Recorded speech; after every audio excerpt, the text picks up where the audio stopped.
बैठे और वही हमारे बीच में जिस प्रकार से गड़बड़ घोटाला एचटेट के अंदर हुआ, इसके उपरांत एक एक तथ्य दिग्विजय सिंह ने आपके बीच में रखे। साथियों, ये कोई छोटी बात नहीं है कि इस तरीके से 1250 लोगों को बोनस ग्रेस मार्क्स देकर एचटेट के एग्जाम में पास कर दिया जाता है और मुख्यमंत्री का इसके उपरांत एक बयान नहीं आता। जो लोग कहते हैं खर्ची नहीं पर्ची नहीं, वो लोग दी हुई पर्चियों को भी जलाने का फाड़ने का काम करते हैं। ये साफ दिखता है कि इस सरकार के अंदर पिछले 1 वर्ष के अंदर शिक्षा की हरियाणा प्रदेश में स्थिति क्या है। दिग्विजय सिंह तो कह रहे थे 3 महीने पेपर रखने पड़ते हैं।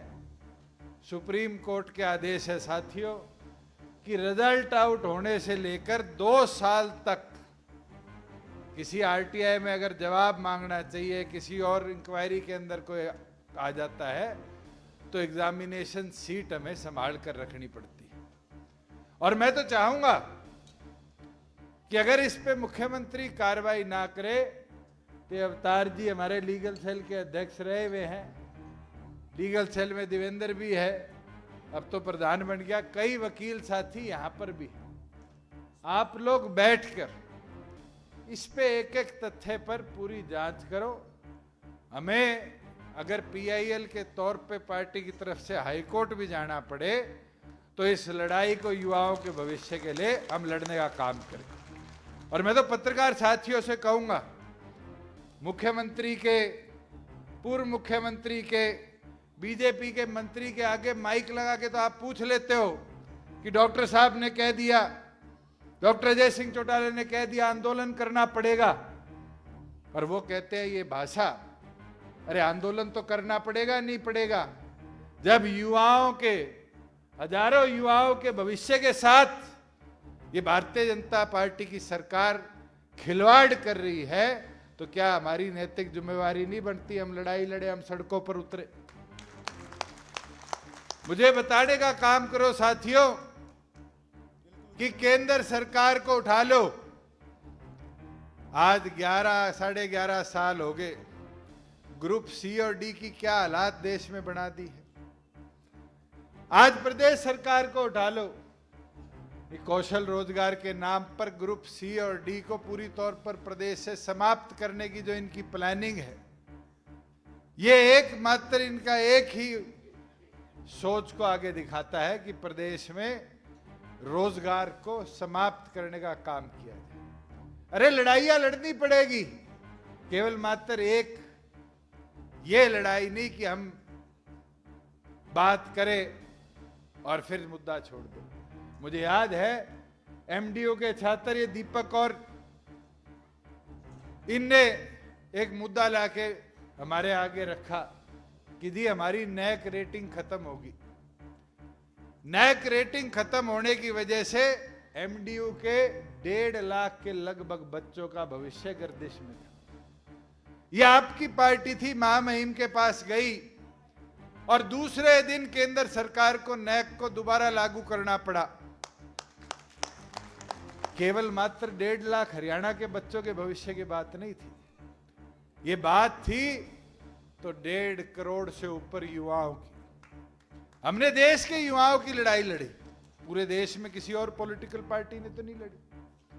और मैं तो चाहूंगा जहां हम शिक्षा की बात कर रहे हैं, ये भिवानी के अंदर आज खड़े होकर ये हमें संकल्प लेना पड़ेगा कि इस एचटेट की जो खामियां हैं, जो गलतियां हैं, जहां इसके अंदर अगर पैसा लिया गया है, उन चीजों को तथ्यों के साथ जनता के बीच में भी लेकर आने का काम करें और भिवानी की नगरी से इस लड़ाई को आगे लेकर चलने का काम करें। साथियों, मैं तो आपको प्रदेश के अलग अलग मुद्दों पे अगर हम चर्चा करें, अभी ब्रिज शर्मा जी धान की बात कर रहे थे, मुख्यमंत्री के खुद के विधानसभा क्षेत्र से लेकर खुद के जिले के अंदर, पैतृक जिले के अंदर खुद इनकी सरकार ने माना 100 करोड़ का नकली चावल खरीदा गया, बेचा गया। आज तक एक भी मिल की वेरिफिकेशन नहीं करवाई। आप खुद उठाकर देखो कि 1 तारीख को नए डीजीपी हरियाणा प्रदेश के सिंघल साहब आए। मुझे खुशी है कि अगले ने पहले अपने प्रेस कॉन्फ्रेंस में कहा कि हम लड़ाई लड़ेंगे, जो विदेश में बैठे हैं वो आतंकवादियों के तौर पर है, जो आतंक मचाने का काम करे। और मैं उम्मीद करता हूं कि प्रदेश की कानून व्यवस्था को सुधारेंगे। मगर एक पीड़ा भी होती है कि उनको अपनी पहली प्रेस कॉन्फ्रेंस में कहना पड़ता है, कितने 10,000 के लगभग लोग फरार हैं। इसका मतलब जो पहले थे उनने प्रदेश में व्यवस्था ऐसी बनाई जिसने अपराधियों को खुली छूट दे रखी थी कि प्रदेश में अपराध करो और भाग जाओ। हम तो उम्मीद रखते हैं नव वर्ष प्रदेश की कानून व्यवस्था में सुधार लाने का काम करे। वही साथियों, मैं तो उम्मीद करता हूं कि संगठन पे तौर पर, जैसे ब्रिज शर्मा जी ने कहा, हमें काम करना पड़ेगा। दिग्विजय सिंह अपनी जिम्मेवारी निभा रहे, मगर उसके साथ साथ युवा साथियों, आप सबको भी जिम्मेवारी निभानी पड़ेगी। भिवाड़ी जिले के प्रत्येक गांव में जाकर जो मुहिम हमने शुरू करी थी बूथ योद्धा की, उस मुहिम को आगे लेकर चलना पड़ेगा कि हर बूथ पर एक युवा साथी योद्धा की तरह खड़ा होकर पार्टी के लिए काम करे। और वही जनरल इकाई के साथियों से निवेदन करूंगा, ये वर्ष बड़ा महत्वपूर्ण है संगठन की ताकत को बढ़ाने के लिए। 10 तारीख का समय है हल्का कार्यकारिणी और जिलों के सेलों की कार्यकारिणी घोषित करने का। जितेंद्र जी, ये आपकी जिम्मेवारी है, जिले के आप और कृष्ण जी कप्तान। ये लड़ाई जो कागज की है, कलम की है, ये सबसे मजबूत लड़ाई है। अगर जिम्मेवार मेहनती साथी को ये जिम्मेवारी देकर संगठन में खड़ा करोगे तो आपकी हर लड़ाई में वो आपके साथ खड़े होकर लड़ने को तैयार हो। भाई, मेरी माताओं बहनों से कहूंगा, 50% आबादी आपकी है, अपनी ताकत को मत भूलो।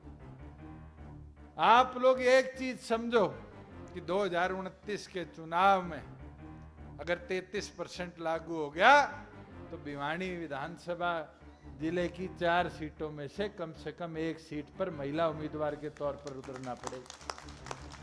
और ये जिम्मेवारी जब बखूबी निभेगी जब मेरी माता बहनें हर चूल्हे चौकी तक जाकर पार्टी के साथ नई माताओं बहनों को जोड़कर इस संगठन की ताकत को बढ़ाए।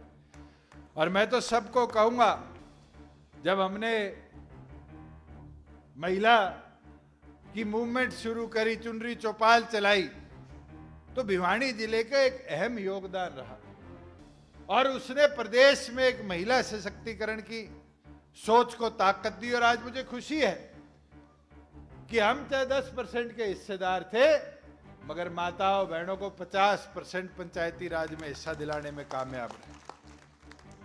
हम चाहे 10% के हिस्सेदार थे, मगर 33% राशन डिपो को महिलाओं में हमने वितरण करने का काम किया। और यह मुमकिन जब हो पाया जब आप लोगों के आशीर्वाद ने हमें ताकत दी। और मैं उम्मीद रखता हूं कि इस 2026 के वर्ष के अंदर आप सभी इसी ताकत के साथ, जोश और उत्साह के साथ मैदान में उतरकर जननायक जनता पार्टी की ताकत को और बढ़ाने का काम करोगे। मैं तो युवा योद्धाओं से एक आग्रह करूंगा, ये लड़ाई आपने लड़नी है। ये वर्ष जो आगामी 2026 का है बड़ा महत्वपूर्ण है।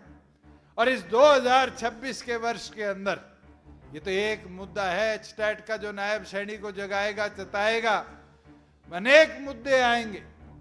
मगर साथियों, योद्धाओं की तरह खड़ा होकर पार्टी की रीढ़ की हड्डी बनकर अगर कोई लड़ाई लड़नी पड़े तो सड़कों पर उतरकर इस प्रदेश के हित के लिए, इस देश के हित के लिए लड़ाई लड़ने को तैयार होकर मैदान में उतरने का काम करना।